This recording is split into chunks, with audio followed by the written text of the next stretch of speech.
Good morning, everyone. It's Lee Henson, President and Founder of AgileDad, and it's time for today's edition of the Daily Stand-Up. So without any further ado, let's get started.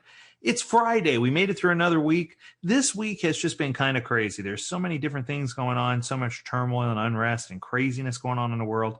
I thought it would be a good idea today to talk about a tool that's going to help us come together, a tool that's going to help us as individuals to see things differently and to kind of push through all the problems that are happening in the world around us today. So I thought it'd be a good idea to talk about 5 powerful things that you could do to help you overcome adversity. So the question is, when something really bad happens in your life, how do you react? Do you approach it with a learning opportunity, with opportunities to learn and to grow from it? Or do you totally let it throw off what you're trying to do? Does it disrupt your groove? I guess is the right way to put it, right? So whether it's just something that happened that shook you, or whether there's some type of illness or COVID or something that happens, or a mental illness, or someone discovered, there's so many different things that could happen in the world, whether it's driven by, medical, or whether it's political, or whatever vice it is. We need to understand how to respond to these things. So one of the things that I see all the time is that people often say, something happened that made me feel this way, or someone made me feel this way. The truth is, no one can ever make you feel a certain way. You have to choose to feel that way. So if you can learn how to deal with your emotions and figure out that you are choosing, you're making a conscious decision to feel the way that you do based on the outcome of whatever happened, then you may be able to regain control. So I thought we'd start off with this list of 5, and we can go on for a list of 10 or 15 or 20, but I think these 5 are really good. So coming at number 1, practice self-compassion. I think too often it's easy for us to practice compassion for others, where we're sensitive and we want to be forgiving and we want to be more compassionate. But the question is, do you honor yourself? Are you self-compassionate? Are you too hard on yourself, or do you find ways to generate excitement and energy around who you are and how you deal with stress and what's going on in your life? I think that if we forgive ourselves and find some type of tool that we can use to regain our focus. I know I'm a huge fan of the Apple Watch, and one of the things that it always tells me to do every day is to breathe. And whether it's just learning how to control and go through a deep breathing cycle, or whether it's something like yoga or even meditation, or whatever you need to do to navigate stress, you need to clear your mind. You need to get some filter. I had someone in a class just recently this week, and he said that he likes to go on hikes. I had another young lady who said she likes to cycle. Obviously, I love to cycle, so that was a good opportunity for me. I said, yeah, I get it. It just makes sense. But you need to honor yourself and figure out something that you can do. Number 2, this one's a little bit harder. Become the master of your emotions, and I think sometimes when you have that knee-jerk reaction to things, or you say it's just because you're in a mood, or you're letting these external circumstances control how you feel, you need to reposition yourself. You need to pivot, and you need to approach these things and say, I'm not going to let these external things dictate how I feel or what my mood is. You need to become a master of your emotions, and you need to figure out what's going on. This reminds me of the movie Inside Out, right? Where Riley has all these emotions going on in her head, as a tween/teen. And it's just one of those things where when throughout the movie, she learns how to deal with her emotions. And it's so cool to see the emotions in her head visualized, because it lets you kind of figure out and see what triggers emotions and what triggers you feeling certain ways, so that you can learn how to nip those in the bud and figure out how you can take those on. Now, anyone who knows me knows that number 3 is my favorite. Make humor your ally.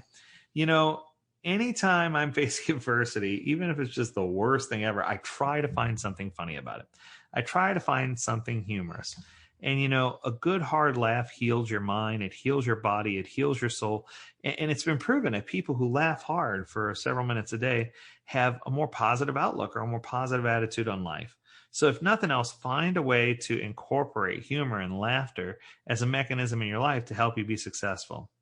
Number 4, stay optimistic. Even with 2020, and people calling it out for the dumpster fire that it was, I still recorded that podcast on December 31st, doing a retrospective on 2020.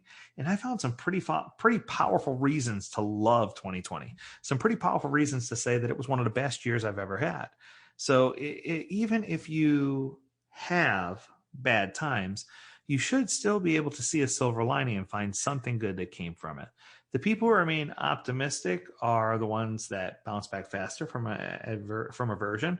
They're the ones who face adversity better, and these are the ones who are better at explaining and reframing and pivoting and adjusting. So in all things agile, it's probably better for you just to stay optimistic. And I think that you'll be totally surprised when you realize that just by being optimistic, just by being more upbeat, that it's going to make you stronger and able to do more. And number 5 is something I learned many years ago. So there is a band, a rock band from New Orleans, and their name is Cowboy Mouth. And one of the things that their lead singer, Fred LeBlanc, says whenever he performs live, he screams as loud as he can at the end of every show, "Believe in yourself and anything is possible." And that's it. That's the end of the show, right? I think that we can make it possible to have an unwavering belief in ourselves. We can have belief in our process and the way we do things. We can have a belief that we can overcome adversity. We can have a belief that we can quit smoking or lose weight or whatever we're trying to do. But instead of finding yourself saying, "I can't do this," replace it with, "I will do this." And it might not be the same exact thing that you commit to do, but it's going to be a step on the path to get you there. And I think that if you set up those stepping stones on the path, that's what's going to get you there. And that's what's going to help you get that mindset necessary in order for you to achieve your goals. Now, this deals a lot with emotional intelligence and the way that you conduct yourself. There's a lot that goes into this. It's not as easy as just saying, this is what I'm going to do. And I want to thank Ashley Elizabeth from Lifehack. That's where I saw this article. And, I couldn't agree more with her tips. She's spot on. And I felt like if we cultivate these things in our life, and if we, find ourselves in a position where we can uplift someone else and strengthen someone else and motivate someone else, that we can get excited and we can get positive. One of the things that I've noticed is that in a lot of the states that are currently in lockdown here in the United States, I'm seeing rising numbers of COVID cases. We're seeing rising numbers of people who are getting sick, or testing positive, right? And one of the things that I keep saying to myself is I feel like people are becoming so enthusiastic and so excited about change that they're trying to find a way to push change through. And my son, the wise one, he says, he said, "We had a choice to lock down early." He says, "But now we don't have that choice anymore because there's too many things going on." He says, "But we still have an option. We still have an opportunity." And, he joked about herd immunity and said, "Yeah," he says, "if we keep going at this rate, we'll eventually have herd immunity." And the truth is he's probably right. But I think it's just one of these things where we have to understand where we are and we have to understand how we're going to do things better. So my challenge for you is to come together.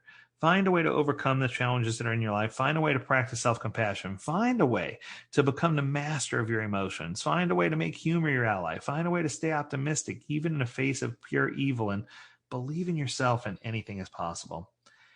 I really appreciate everyone who subscribes to this channel. I encourage you to tell your friends, tell your neighbors, tell everybody, hey, this is a great place to get that daily shot in the arm that you need to help you be successful, both in life and in business. And until next time, I encourage you to stay healthy, stay well, and stay agile, my friends.